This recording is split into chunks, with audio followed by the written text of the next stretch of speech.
espero. Bueno, vamos a comenzar entonces con lo que sería la quinta clase, si no llevo mal las cuentas. Vamos a empezar haciendo un pequeño resumen de lo que vimos en las clases anteriores y aprovecho para preguntar si alguno tiene alguna duda, ¿sí? Ahí volvió Brian. Bien. Brian, ¿me escuchás bien? ¿Me escuchás, Brian? Hola, Hugo. Sí, se escucha. Perfecto, muy bien. Hoy te había perdido, estabas en gris. Bueno, ¿tiene alguno alguna duda, alguna pregunta? ¿Necesitan que repasemos algún tema? Es buen momento ahora para que me lo digan, ¿sí?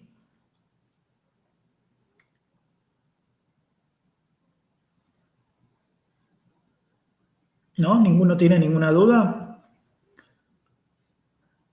¿Qué estuvimos viendo en las primeras clases? Hugo, Sí, te escucho, Brian. yo subí los trabajos prácticos al aula virtual. No sé si te llegó, si eso lo corrigen y después lo envían. Y eso lo va a mirar Maggie, ¿sabes? Bueno. Está muy bien que los hayas subido, ¿sí? Después Maggie los va a mirar esos. Bueno, Pues listo. cualquier cosa después lo vemos. Está muy bien. Perdón, Hugo. Brian, ¿vos cuándo subiste los archivos? Hace como 4 o 5 días, capaz, un poco más. Yo te subí una respuesta con el archivo, con las correcciones, no sé si lo viste.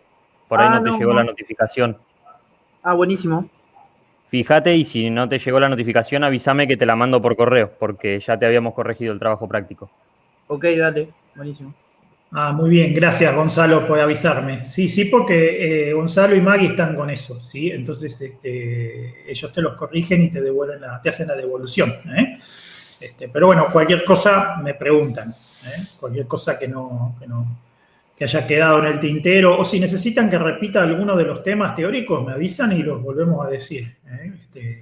Siempre es bueno tener un poquito de feedback, ¿sí? Siempre es bueno que ustedes me digan si hay algún tema que no quedó claro o si hay algún tema que quieran profundizar, ¿sí? Siempre ayuda. Así que bueno, si no tienen dudas, vamos a hacer un pequeño repasito, ¿sí? Arrancamos hablando de la tecnología en general, después nos fuimos hacia las redes digitales, estuvimos usando las últimas 3 clases para explicar todos los niveles del modelo OSI, y la clase pasada terminamos, llegamos al 7º nivel del modelo OSI. Habíamos explicado que esta es una forma de solucionar el problema de la comunicación de datos, que es un problema que tiene mucha amplitud abstraccional, entonces tenemos desde cosas muy concretas hasta cosas muy abstractas para resolver, y el modelo de capas o la arquitectura de capas se adecua bien a este tipo de soluciones. Estuvimos viendo los niveles uno por uno, vimos ejemplos de implementación de cada uno de los niveles, sobre todo de los niveles más bajos. Y creo que la clase pasada, si no me acuerdo mal, terminamos estudiando el servicio de nombres de dominio, cómo funciona. Les hice un ejemplo de cómo seguir cómo se resuelve un nombre a través de Internet usando el servicio de nombres de dominio. Y para la clase de hoy tenía previsto que nos enfoquemos en un sistema en particular, ¿sí? Que es el sistema web. El sistema web, vamos a poner la letra grande porque si no, no se va a ver, ahí. ¿Sí? El sistema del que vamos a hablar hoy es el sistema World Wide Web, ¿sí? Lo conocen como www o simplemente la web, ¿no? Muchos conceptos mezclados, ¿sí? Hay gente que confunde, que dice, a veces cuando no podés navegar decís que no tenés internet. Es posible que no puedas navegar porque no tenés internet, pero también es posible que no puedas navegar porque por algún motivo está cortado el paso a la World Wide Web o porque no tengas servicio de nombres de dominio, ¿sí? Está bueno que hagamos esa distinción ahora que sabemos que hay un montón de capas en el medio, ¿sí? La conectividad con internet normalmente se refiere hasta la capa 3, ¿sí? Y si hay conectividad hasta la capa 3, la capa 4 normalmente también funciona, ¿sí? ¿sí? Y el problema puede estar en el nivel 7, ¿sí? Por eso es que no es lo mismo decir no puedo navegar que decir no tengo internet, ¿sí? La World Wide Web, ¿sí? Es un sistema documental, ¿sí? Originalmente pensado para compartir en forma distribuida, ¿sí? Documentos con información. Con la particularidad de que se puede incluir distinto tipo de contenido y vincular la información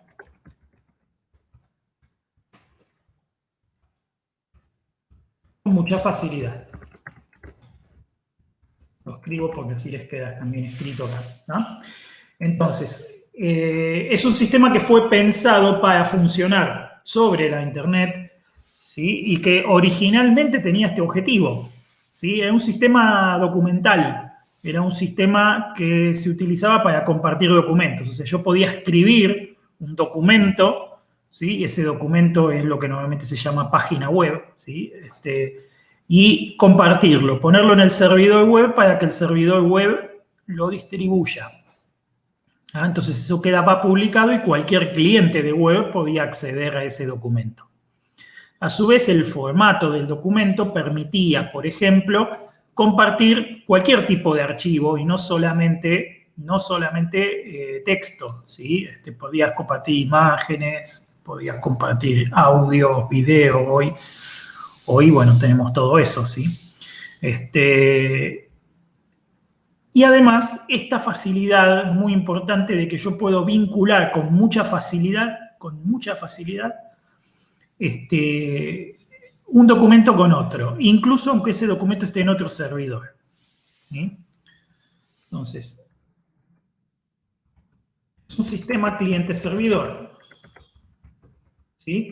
Los servidores suelen atender el puerto TCP/80, ¿sí? O TCP/443, ¿sí? Que es el seguro, el que va cifrado. O sea, normalmente el protocolo HTTP, que es el protocolo que se utiliza en la web, ¿sí? Va sin cifrar, o sea, va abierto por el puerto 80 y va cifrado, va con una capa de cifrado en el puerto 443. ¿Sí? Por eso se le llama HTTP y HTTPS respectivamente. ¿Sí? Ahora vamos a tratar de conceptualizar un montón de aspectos que hay metidos en la World Wide Web, ¿sí? Que fueron creadas para la World Wide Web y que ahora se utilizan para muchas cosas, ¿sí? Bueno, el nombre World Wide Web viene de... Una web sería en inglés una especie de red o de telaraña, ¿sí? World Wide quiere decir de alcance mundial. Es la sensación que le puede dar a uno si se imagina un montón de documentos que potencialmente pueden estar vinculados con cualquier otro documento. Es como que cada vínculo fuera un hilito y entonces uno se hace una idea de que es una gran red, ¿sí? De ahí viene el nombre, de ahí viene que se le llame World Wide Web, ¿sí? Telaraña de alcance mundial. Podría ser una traducción, ¿no es cierto? Bien, hay varios componentes importantes en la World Wide Web que vamos a hablar, ¿sí?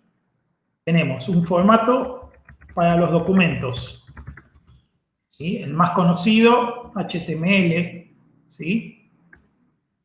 Tenemos un formato, bueno, vamos a poner formato para los documentos, HTML, CSS.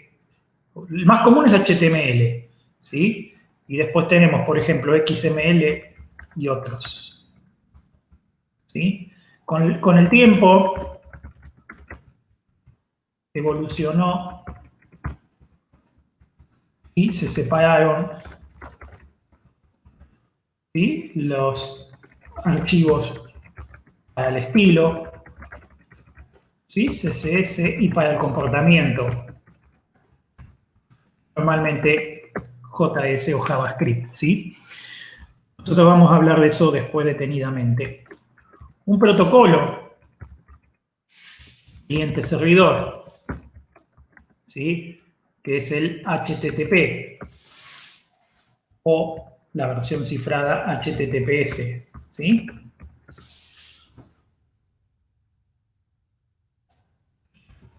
Un esquema para identificar recursos.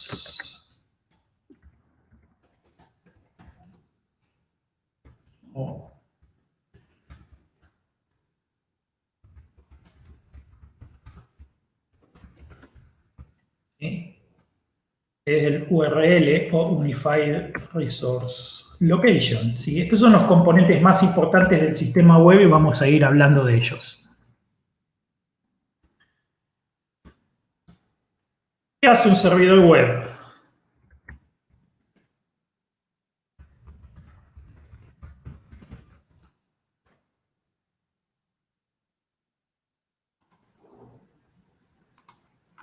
¿Qué hace un servidor web?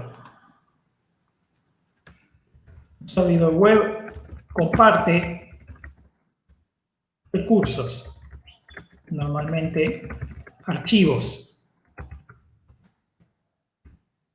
¿sí? Que pueden ser documentos, imágenes, audios, videos, etc. Todo tipo de recursos puede compartir el servidor web, ¿sí? O sea que básicamente es un servidor de archivos.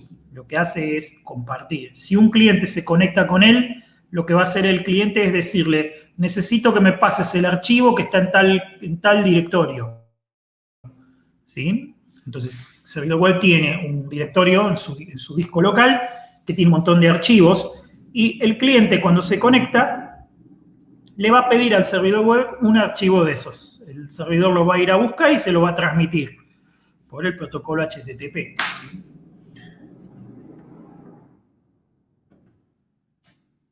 Los servidores más modernos también pueden generar contenido dinámicamente.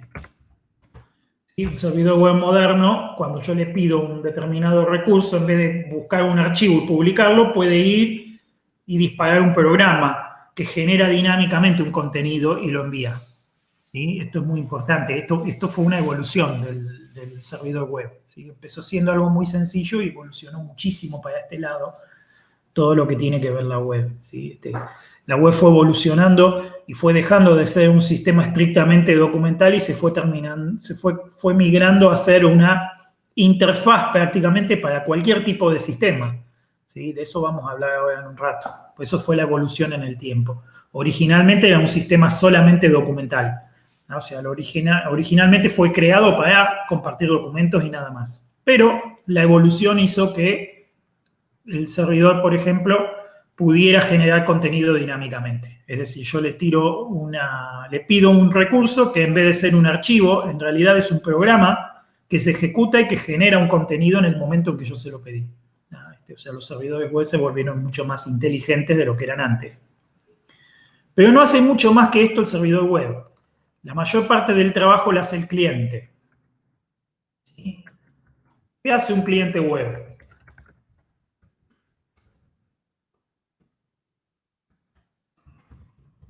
Un cliente web puede solicitar un documento al servidor, traerlo y mostrarlo. ¿Sí? Eso es lo que tiene que hacer un cliente web.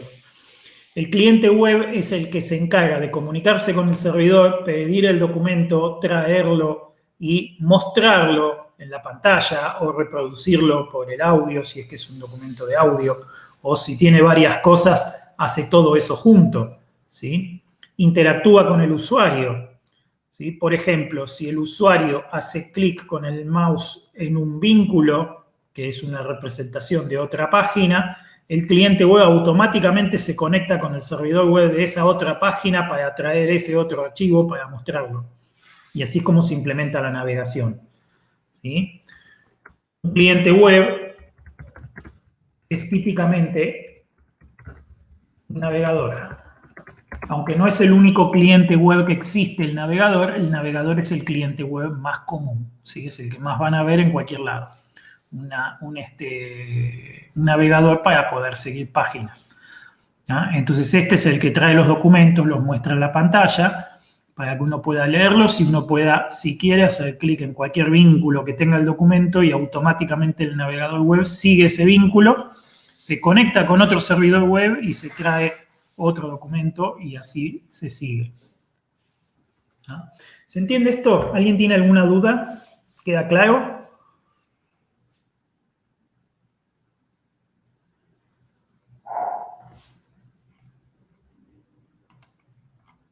Bien, perfecto. Gracias, Brian. ¿Algún otro? ¿Alguna duda? ¿Ninguno? Bien, muy bien. Perfecto, gracias, Matías. Perfecto, entonces dijimos, bueno, acá tenemos lo que hace un servidor y lo que hace un cliente. ¿Sí? Para comunicar el servidor con el cliente, se necesita un protocolo. ¿Sí?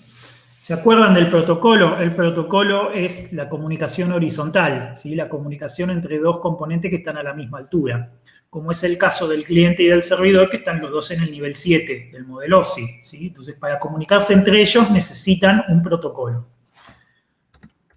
El protocolo más utilizado, no es el único, pero el más utilizado en la web es el protocolo Hypertext Transfer Protocol o HTTP. ¿Sí? De ahí viene la siglita HTTP. ¿Sí? Protocolo de transferencia de hipertexto. El mismo protocolo, pero sobre un cifrado, que después vamos a estudiar lo que es un cifrado. ¿Sí? El mismo protocolo, pero sobre un cifrado, se denomina HTTPS. ¿Qué quiere decir HTTP seguro? ¿Sí? Bien.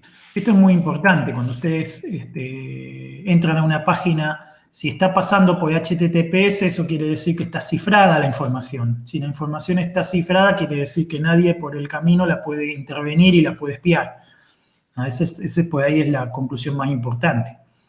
Cuando ustedes se comunican por HTTP, puede ser que estén transmitiendo información. Si ustedes completan un formulario, por ejemplo, un formulario HTML y envían, ¿sí? Esa información que ustedes pusieron en el formulario sale por el protocolo HTTP.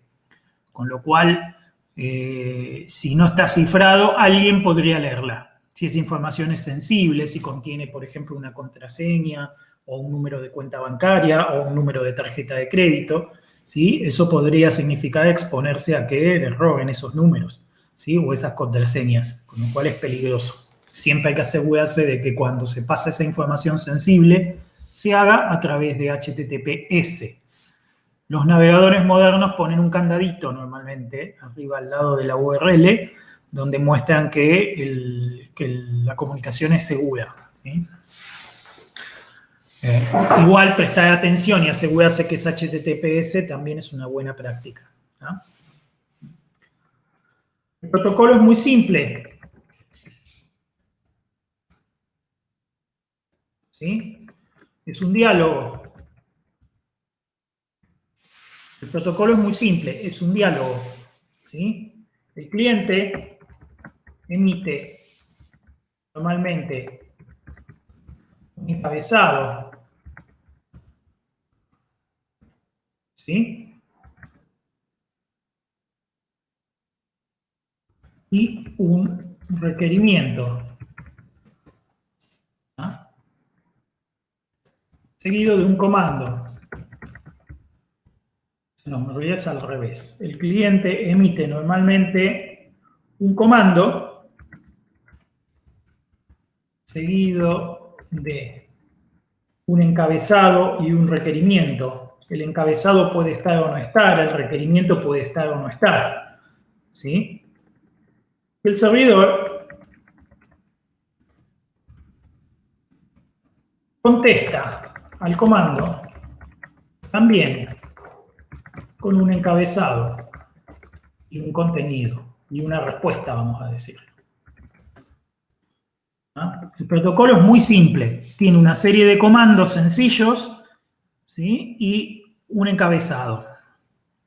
Y la respuesta, digamos, una serie de comandos sencillos con las cuales el cliente puede emitir el comando y a continuación manda un encabezado. En el encabezado va información de control normalmente. Por ejemplo, en el encabezado puede ir desde qué máquina me estoy conectando, a qué hora me conecté, qué es lo que estoy esperando que me contestes, cómo tiene que estar codificada esa respuesta, todas cuestiones de control. Y el contenido no siempre aplica, pero cuando es un comando que requiere que envíe un contenido, que envíe un requerimiento, el requerimiento viaja ahí. ¿Ah? A lo cual el servidor contesta con un código normalmente con un código de estado donde dice si el comando salió bien o salió mal, ¿sí? Y a continuación, si corresponde, envía encabezados y contenido de la respuesta, ¿sí? O sea que el protocolo es muy sencillo, es un diálogo, ¿sí? Los comandos más comunes son get, post y put, ¿sí? Get es para solicitar información al servidor. Normalmente cuando ustedes navegan y se traen una página web, el cliente utiliza la instrucción get o el comando get del protocolo HTTP para traerse la página que ustedes están pidiendo, ¿sí? Put es para subir archivos, es el inverso del get. ¿Sí? Se utiliza para subir cosas. Es muy raro que se use en estos días con el uso clásico que tenía, que es para subir archivos, ¿sí? Hoy se utiliza para otras cosas. ¿Ah? Y post es para hacer requerimientos. Normalmente post, cuando ustedes completan un formulario y le ponen que lo envíe, ¿sí? El cliente utiliza el comando post para subir ese formulario al servidor y que el servidor lo interprete. Bien. ¿Me escuchan bien? ¿Se entiende bien? ¿Alguien tiene alguna duda?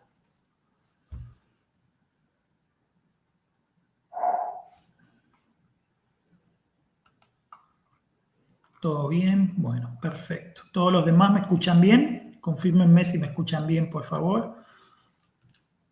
Bien, gracias, Franco. Bien, Gonzalo, gracias. ¿Y los demás? Matías, bien. Gabriel. Todo bien, Hugo. Perfecto, muy bien. Muy bien. Entonces sigo. Bien, ¿se entendió hasta aquí? ¿Se entendió la idea? Entonces, el intercambio es muy simple, es un diálogo sencillo, ¿sí? El cliente se conecta con el servidor, emite el comando y atrás manda encabezado y, si corresponde, el requerimiento. ¿Ah? El servidor contesta con un estado que indica, por ejemplo, si la cosa funcionó bien y después, si corresponde, manda la respuesta. Se manda encabezados y respuesta. ¿Sí? Es así de simple. ¿Ah? En este protocolo se implementan muchas cosas. ¿Sí? Este protocolo, digamos, implementa muchas cosas. Vamos a poner algunos ejemplos de cosas que se implementan en HTTP. ¿Sí?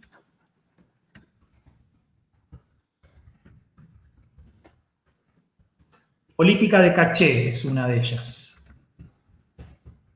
¿Sí? Le indica al cliente,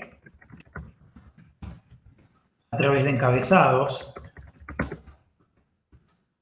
si el contenido enviado cambia mucho o no. El cliente, siguiendo la política de caché, puede guardar en su memoria el contenido para no tener que pedirlo de vuelta si es que el usuario vuelve a entrar al mismo lugar. ¿Sí? Esto es muy importante porque ahorra mucho ancho de banda. Si yo sé que tengo un contenido que no cambia nunca, yo en el encabezado le puedo decir, bueno, este contenido es muy poco volátil, entonces le doy la chance al navegador de que lo guarde en su memoria local, en su espacio local, y futuros pedidos a este contenido no se vuelven a pedir al servidor, sino que se sirven localmente. ¿Ah? Otra cosa que se implementa desde aquí es, habrán oído hablar de las cookies, ¿sí? Las cookies.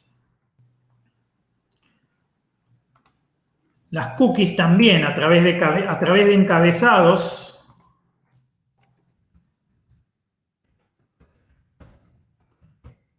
el servidor le pide al cliente que guarde la información y se la devuelva en los encabezados del siguiente pedido, de los siguientes pedidos.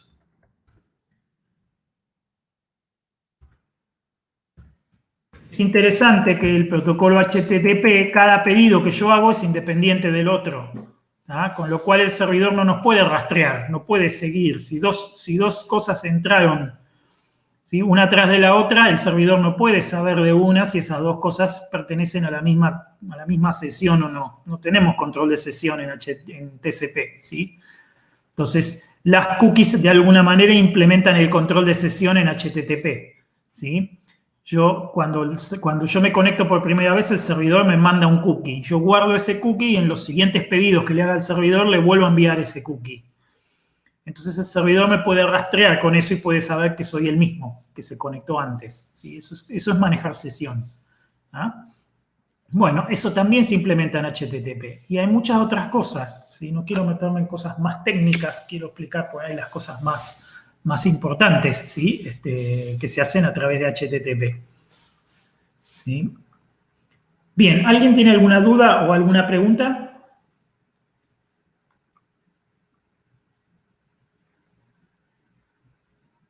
Aprovechen para hablar cuando yo interrumpo así. ¿Alguien tiene alguna duda? Bien. Aprovecho para saludar. Hola, Hugo. Hola, chicos. ¿Cómo estás? ¿Todo bien? Bien, ¿vos? Bien. Todo tranquilo. Pues. Me alegro. ¿Cómo vienen? Veo que adelantado. Bien. Por ahora me dicen que van bien, así que vienen si muy bien. Prácticos. Es más, algunos ya han entregado prácticos ahí en el Moodle, me han dicho, así que bien. Muy bien. Sí. Perfecto. Entonces, para entender, el protocolo entonces es un componente que se utiliza, el protocolo es el medio de comunicación entre cliente y servidor, ¿sí? Es el lenguaje con el que se comunican clientes y servidores. El protocolo más común de la web es el HTTP, ¿sí? Y su versión segura, el HTTPS. ¿Ah? Estos son los protocolos más comunes, ¿sí? Muy bien. ¿Qué más dijimos que teníamos? Teníamos, ¿sí?, las URL. Son los mecanismos que se utilizan. Perdón, la URL representa un recurso que se puede alcanzar en la web en un formato que codifica protocolo, ¿sí?, servidor y puerto, identificación y autenticación en algunos casos, camino, archivo y algunas formas de requerimiento basadas en GET. ¿Sí? Cuando hay un requerimiento basado en el comando GET de HTTP, eso va en la URL. ¿Sí? Cuando, por ejemplo, un requerimiento para POST o para PUT no va en URL, va en el contenido. ¿Sí? Ahí está la diferencia importante. Y la URL va en los encabezados o en el mismo comando. ¿Sí? De ahí la diferencia. La forma de una URL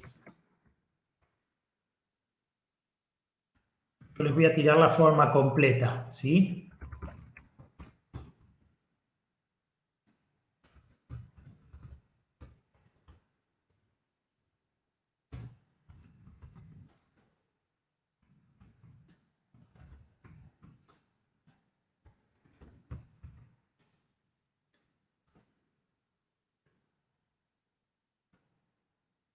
Y como no me entra, sigo abajo, ¿sí?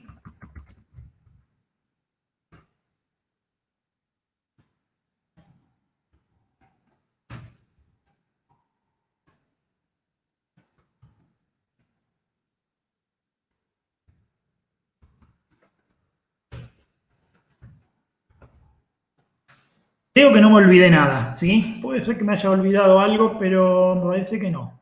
Una URL completa tiene esta forma. Obviamente no tiene por qué estar todo en la URL, ¿sí? Hay cosas que pueden omitirse, ¿sí?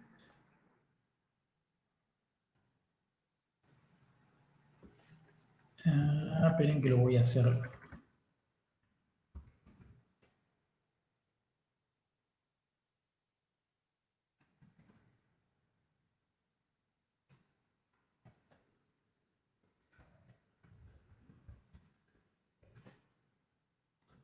Tengo que cortar, chicos, los 3 puntitos no van, obviamente, ¿eh? Yo lo corté porque no me entra en la página, ¿sí?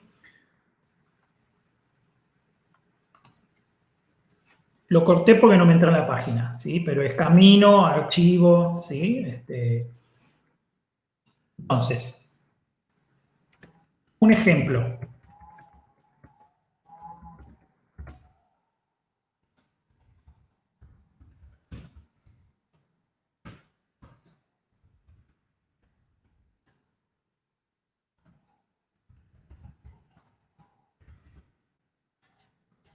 ¿Sí? Así le podríamos pedir a Google que busque la palabra hola en el buscador, ¿sí? Normalmente, ¿qué hacen? Ustedes cuando ponen Google Command les aparece un formulario, ustedes escriben hola en el campo del formulario y cuando le ponen enviar, ¿sí? El cliente le envía esto a Google, ¿eh? Entonces Google puede buscar, ¿sí? No me acuerdo si es exactamente search o es otro nombre, pero básicamente esta es la forma, ¿sí? La primera parte de la URL es el protocolo, ¿sí? O sea, en la URL se indica con qué protocolo me tengo que conectar al servidor, ¿sí? 2 puntos barra barra es para separar el protocolo de lo que sigue, ¿sí? Después, uno puede opcionalmente decirle al servidor quién es y qué contraseña utiliza, ¿sí? Bien, en la URL se escribe. Todo esto se puede omitir si la conexión es anónima. En el ejemplo que puse de Google Command, la conexión es anónima, entonces no lleva ni usuario, ni contraseña, ni arroba. Va directamente el nombre del servidor. El nombre del servidor es un nombre de dominio, como los que vimos la vez pasada, ¿sí? Un nombre de dominio. Puede ser una IP también, ¿sí? 2 puntos puertos se utiliza cuando el puerto no es el habitual, ¿sí? Si yo me tengo que conectar a otro puerto que no es el 80 para HTTP o el 443 para HTTPS, tengo que indicar a qué puerto quiero ir, ¿sí? Después va el camino. El camino es un camino de directorios, ¿sí? Separado por barras. ¿Ah? Originalmente eran realmente directorios y archivos. Hoy puede ser todo emulado, ¿sí? Y el servidor, a partir de lo que ve ahí, dispara un programa y genera algo, ¿no? ¿Sí? Termina con el archivo concreto que estoy buscando. Eventualmente, como en el ejemplo de Google, yo puedo pedirle, ¿sí? A través de este mecanismo, le puedo mandar un requerimiento al servidor, ¿sí? ¿Está bien? En el requerimiento normalmente se manda un nombre y un valor, ¿sí? O sea, el requerimiento está armado como una serie de claves y valores, ¿sí? Entonces puedo tener una o más claves asignándole uno o más valores a cada uno, ¿sí? Y se escriben de esta manera, ¿sí? Se pone el nombre de la clave separado con igual el nombre del valor y para separar un par de clave valor de otro se pone el ampersand, ¿sí? Obviamente, si no tengo nada que preguntarle al servidor, no tengo que poner ni el signo de pregunta ni nada de esto, ¿sí?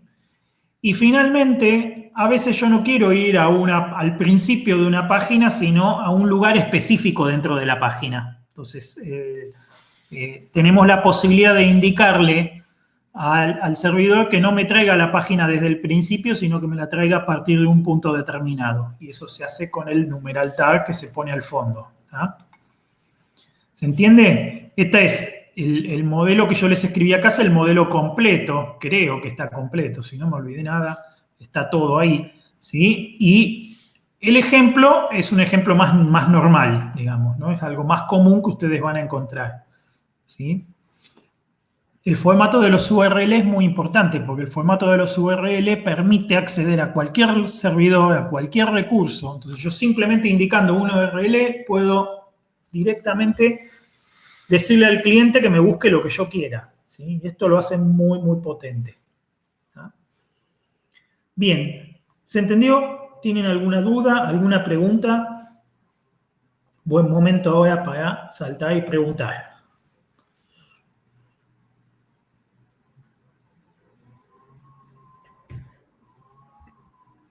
Estaba mirando, Hugo, una URL en Moodle, por ejemplo, del Sí. curso nuestro. Te la Sí. mando ahí. También es un ejemplo que justo tiene también un parámetro. Ahí la mando en el chat, Ah, mirá qué bien. si querés que la... Mirá qué bueno, sí. Sí, la vamos a pegar acá, mirá, para que la vean todos. Copiar. Acá Maggie mandó otro ejemplo. ¿Sí? Esta es muy larga, pero ahora la acomodo. A ver. Le pide al dominio que resuelva. Por ejemplo, si ustedes ponen www, en vez de poner www, ponen Google directamente, el dominio, cuando yo pregunto por una IP al dominio en vez de a una máquina específica, también resuelve a la IP del servidor web. Con lo cual la URL es más cortita, porque poniendo Google se puede resolver. ¿Tá? El dominio está una IP también. Y es una IP de un servidor web, entonces la URL anda. Y así yo le puedo poner cualquier nombre. W2, le puedo poner, o le puedo poner, no sé, buscador, o lo que sea. ¿Sí? Es simplemente un nombre.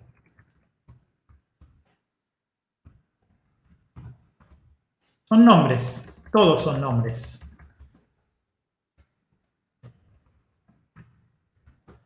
Entonces uno le pone el nombre que quiere. El hecho de que uno use www.google o que le llame www al servidor web es una convención, también muy antigua. ¿Ah? ¿Me seguís?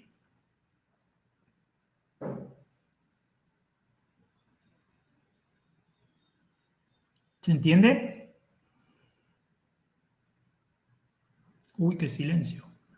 ¿Me están escuchando, chicos? Sí, ¿no?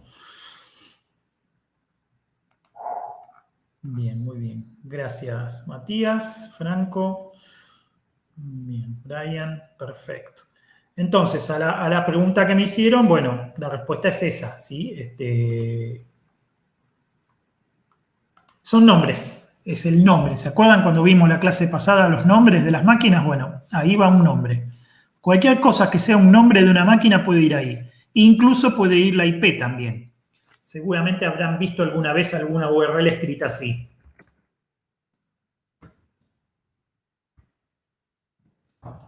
Eso también es una URL válida, que no utiliza nombres de dominio, sino que va directamente a una IP. ¿Sí? ¿Está bien?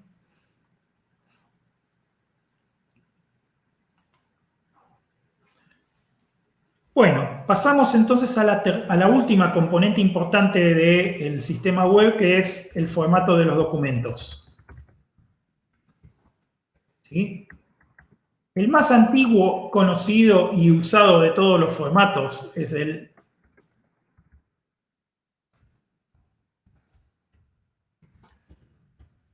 Hypertext Markup Language, lenguaje de marcas de hipertexto, o ¿sí? HTML. ¿Sí? Otros formatos que hay por ahí dando vuelta, el Extended, por ejemplo, Markup Language, ¿sí? que es XML, ¿sí? Lenguaje de marcas extendido. Y también hay otros, que son ligeras variantes del HTML, ¿sí? ¿Está bien? Bueno, la historia de los formatos de los documentos va en paralelo con la historia de la web, ¿sí? O sea, ¿por qué se eligió un lenguaje de marcas para los formatos de la web? Porque los lenguajes de marcas son muy útiles para expresar información dentro de un texto, para expresar información muy rica dentro de un texto. El lenguaje de marcas permite definir una estructura dentro de un archivo de texto. ¿Sí? Vamos a ver lo que es una marca, entonces. ¿Ah? Una marca es un indicador discernible dentro del texto. ¿Ah? O sea que en cualquier lenguaje de marcas lo que ustedes van a encontrar son indicadores discernibles. Son indicadores que ustedes los ven y se dan cuenta que están ahí y la computadora también se da cuenta que están ahí. ¿Está bien? Entonces, las marcas permiten, por ejemplo, definir contextos y los contextos pueden contener a su vez otros contextos. O sea que es una estructura jerárquica muy útil. ¿Sí? Un ejemplo sencillo de HTML. ¿Sí? Arranca con la marca HTML. ¿Sí? Fíjense que las marcas en HTML se identifican por estos signitos de los costados. ¿Sí? El signo menor que y el signo mayor que encierran la marca. ¿Está? Todo completo, con los signitos incluidos, forman la marca. Y esta marca lo que quiere decir es que acá empieza un documento HTML. Todo lo que está dentro de la marca es parte del documento. ¿Sí? Obviamente, esa es la marca que abre. La marca que cierra se escribe con el mismo nombre, pero con una barra adelante. ¿Sí? Bien, eso lo que quiere decir es, acá termina la marca HTML. ¿Sí? Un documento HTML típicamente tiene adentro un encabezado.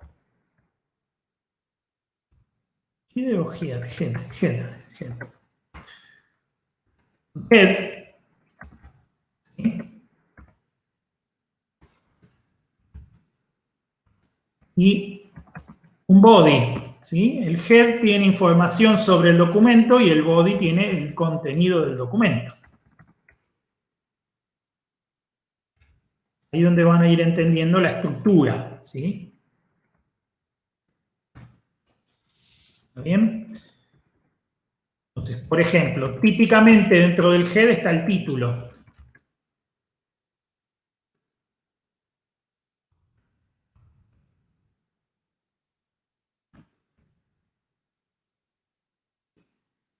¿Sí? Hay que manejar con cuidado la codificación. En principio, hoy ya se puede escribir con acentos tranquilamente porque el navegador entiende las codificaciones que son más allá del ASCII. ¿Sí? Antiguamente no se podía tan fácilmente. ¿Ah?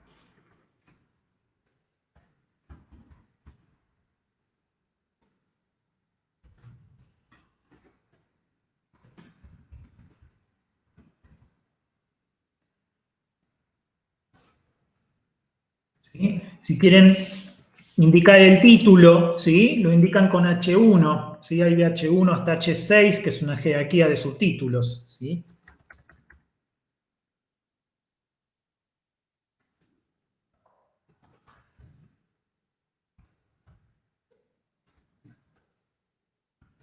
Con la marca P indican un párrafo, por ejemplo, ¿sí?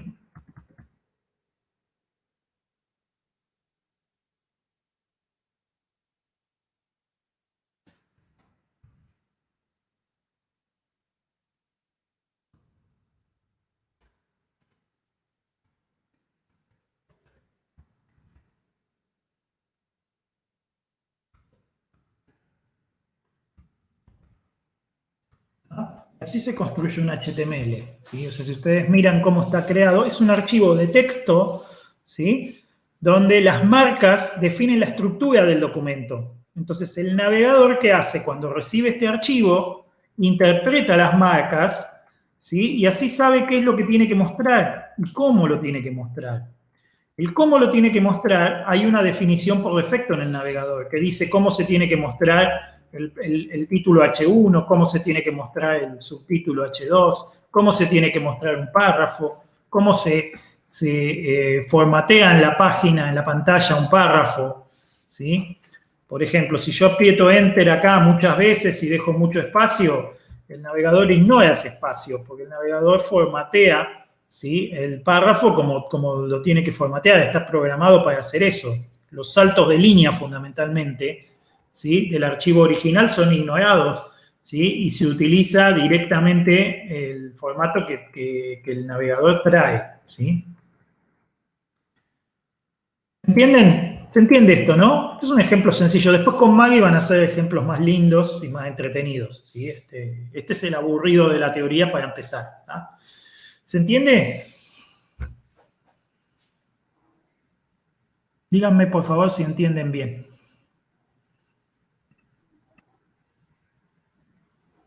Yo lo entendí, Hugo. Me alegro, menos mal. Estaría loco, lo entendiste. ¿Y los demás?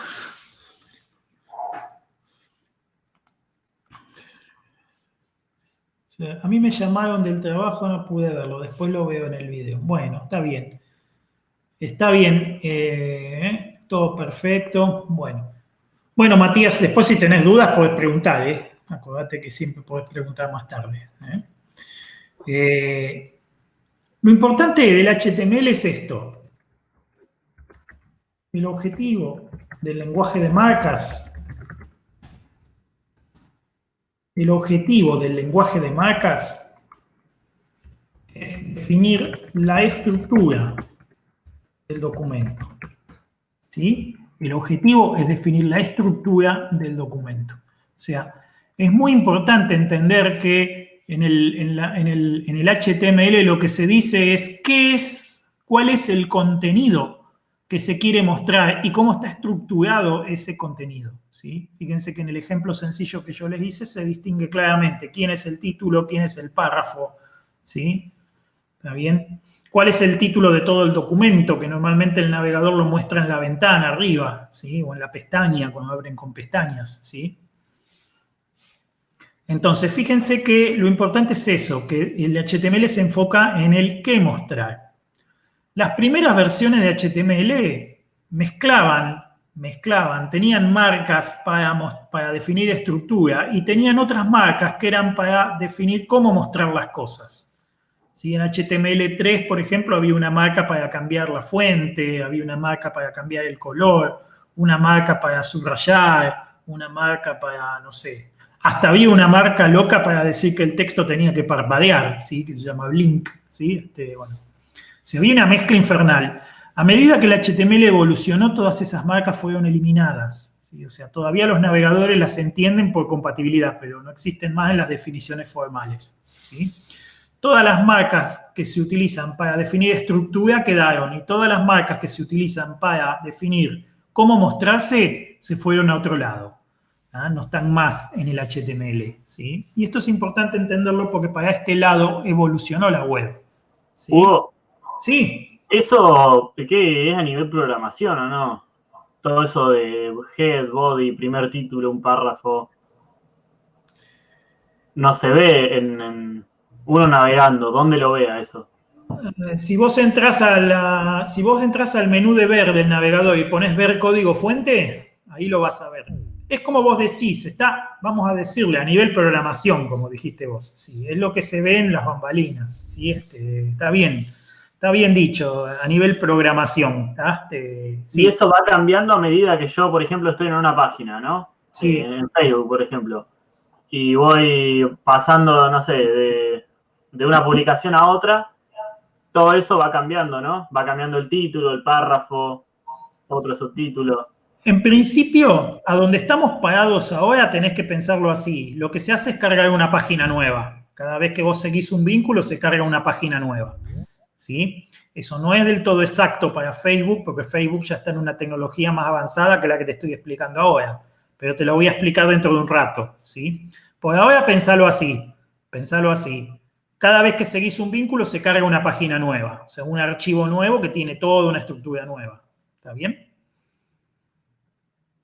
Y esa estructura es eso, justamente, el título, un Exacto. texto, un párrafo. Exacto. Esto es lo que viene del servidor. Y el navegador te construye, te lo presenta en la pantalla. ¿Sí? Cuando lo practiques lo vas a ver claramente. O sea, vas a ver cómo escribir vos un documento así y después pedirle al navegador que lo interprete. ¿Sí? Es muy fácil, no es una cosa difícil. ¿Sí?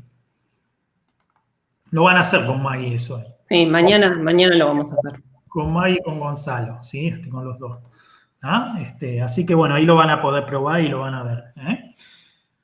Bueno, ¿qué pasó?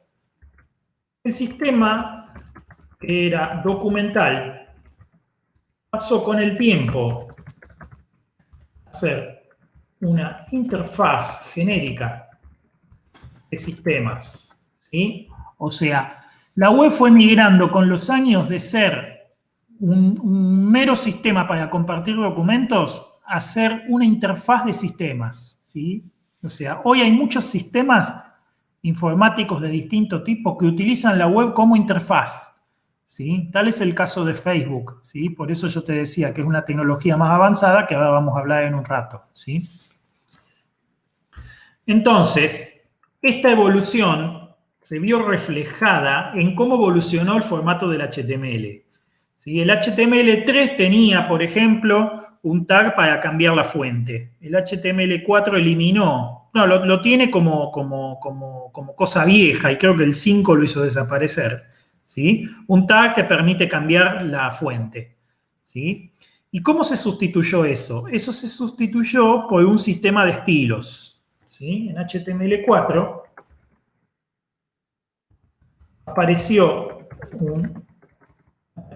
un sistema de estilos. ¿Sí? Otro lenguaje que permite indicar cómo mostrar el contenido. El HTML dice qué es lo que hay que mostrar, este otro nuevo lenguaje permite o indica cómo mostrar ese contenido. ¿Sí? El más común, el más conocido, es Cascading Style Sheets, ¿sí? O CSS. ¿Ah? Cascading Style Sheets es un lenguaje, que después también lo van a ver con Maggie, ¿sí? Que permite indicarle al navegador cómo mostrar cada uno de los tags que se ven ahí arriba. ¿Sí? O sea, con el Cascading Style Sheets ustedes le indican, ¿sí? Cómo tiene que mostrar un H1, cómo tiene que mostrar un párrafo, cómo tiene que mostrar un H2, ¿sí? E incluso, mediante una indicación, ustedes le pueden asignar una clase a cualquiera de esos tags y después utilizar la clase para indicar el estilo. ¿Está bien? Entonces, la idea es separar el estilo del contenido. Esta es la idea central, ¿sí? Separa el estilo del contenido, ¿sí? ¿Qué quiere decir eso? Que yo tengo un único contenido y con distintos style sheets podría decidir mostrarlo de distintas maneras. Esto es muy importante. ¿Por qué? Porque muchas veces la forma en que lo presentamos depende mucho de en qué pantalla estoy.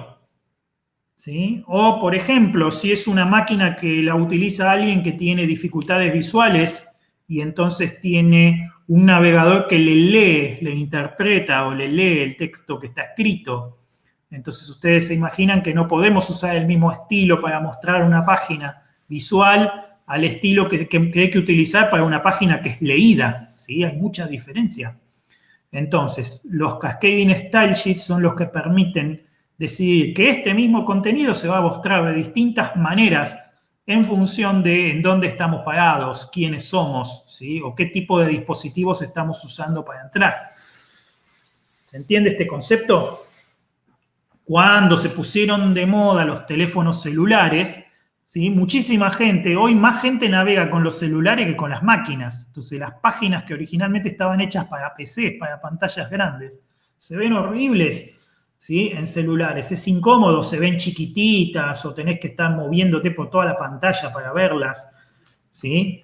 De ahí es donde nació este tema de las páginas web responsivas o responsive en inglés, que se adaptan, digamos, a través de CSS, adaptan el contenido al tamaño de la pantalla que uno está usando. Si uno entra desde un celular, muestran un tipo de pantalla, y si entran desde una PC o desde una portátil, muestra otra cosa distinta, pero el contenido es el mismo, ¿sí? El HTML es el mismo y lo que cambia básicamente es el estilo, ¿sí? ¿Es la aplicación la que hace ese trabajo? Por ejemplo, si yo entro desde una aplicación a Instagram, por ejemplo, que tiene otra disposición que si entro de la compu. Bien, no es la aplicación, es el cliente web el que hace ese trabajo. Un cliente web moderno interpreta el CSS y a partir del CSS decide cómo mostrar. No te confundas con la aplicación de Instagram. ¿Sí? Si vos instalaste una aplicación de Instagram en el teléfono, eso es otra cosa. Eso ya no es un cliente web.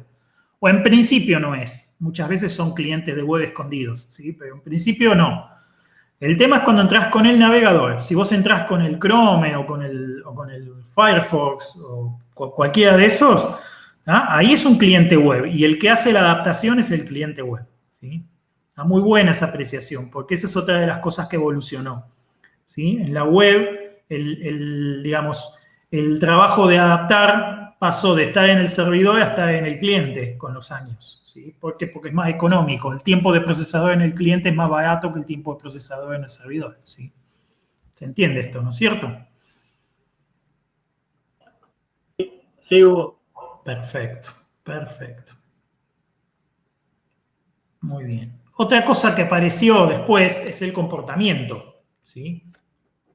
Fue evolucionando. Al principio era muy primitivo y además cada uno hacía lo que quería, ¿sí?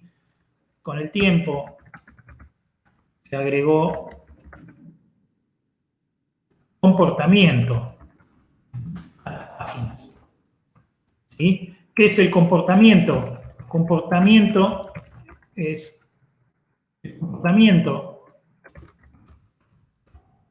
se define como rutinas o programas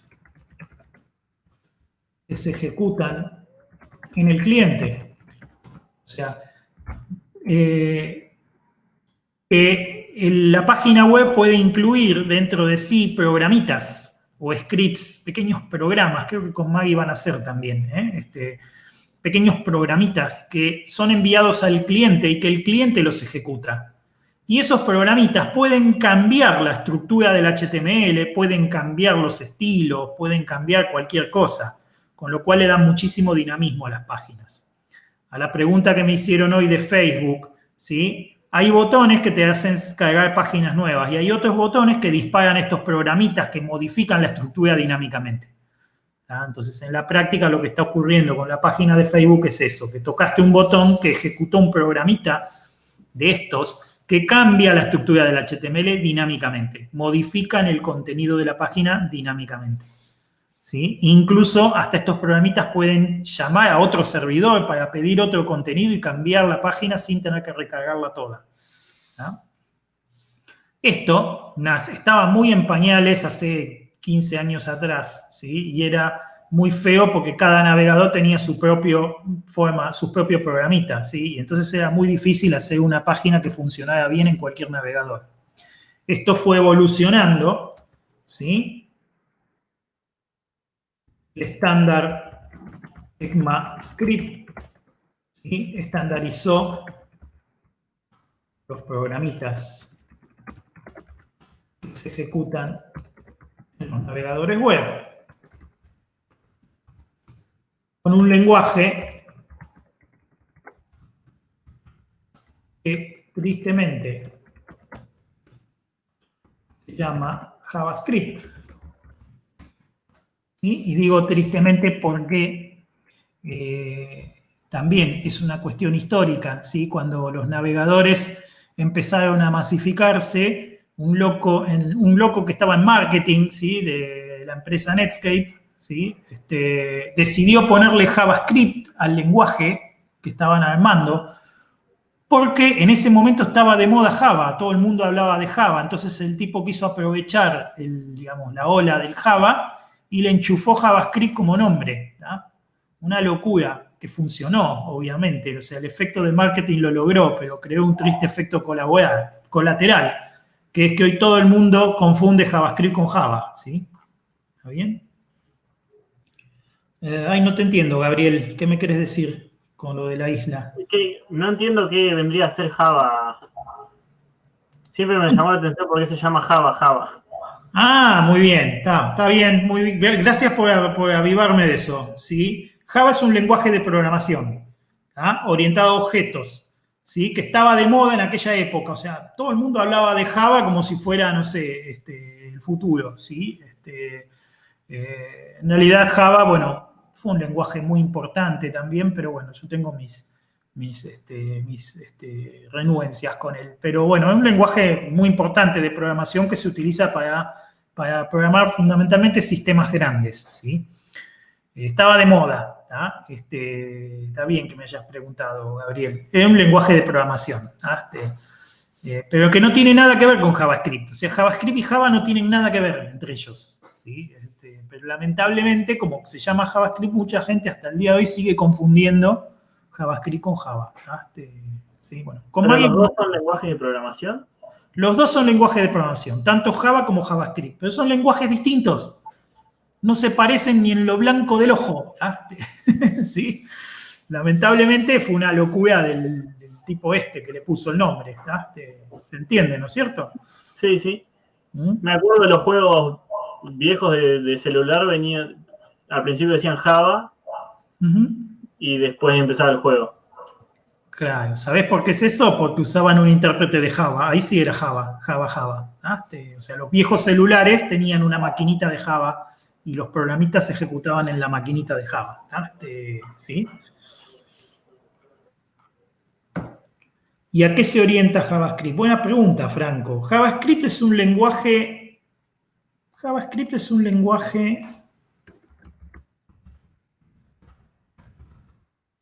de scripting.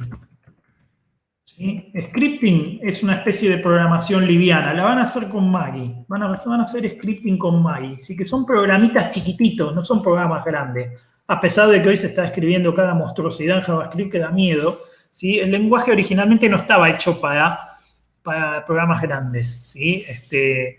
Y tiene, digamos, es híbrido, ¿sí? Es de paradigma híbrido. O sea, tiene construcciones de distintos lenguajes de programación. Es una pesadilla para enseñarlo, ¿tá? Porque tiene una mezcla tan compleja de paradigmas que vuelve loco a cualquiera. ¿Tá? Hay que ser muy ordenadito. Así que ahí Maggie,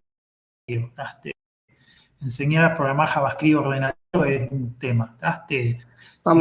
Vamos a tratar de quedarnos solo con la parte estructurada para que repasen eso. Claro, tal cual, eso es lo que habíamos convenido y está muy bien, ¿sí? O sea, van a programar como programaban en Pascal, en ciencias, ¿sí? Con JavaScript. Pero se orienta a eso, ¿sí? O sea, se orienta a programitas cortitos que pueden modificar dinámicamente el comportamiento de la página.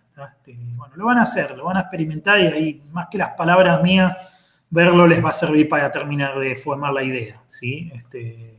Así que tengan paciencia que lo van a hacer con ella. Interesante, sí, la verdad que sí, es muy interesante. Entonces, cuando se desea publicar contenido, la intención original de la web, es muy importante separar, ¿sí? HTML de CSS de JS, o sea, estructura de estilo y de comportamiento.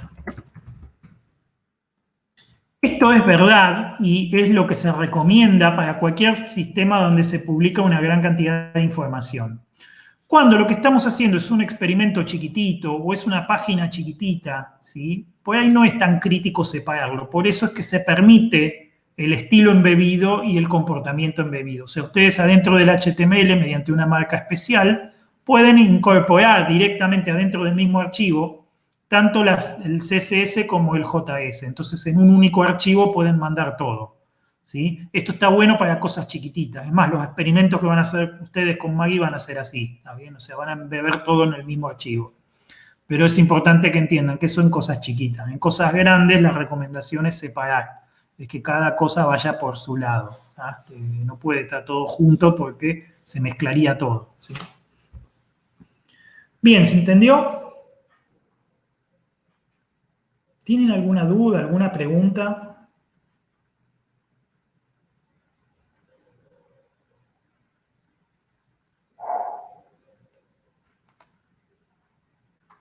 Bien, acá Brian me dice que se entendió. Gracias, Brian. ¿Alguien más?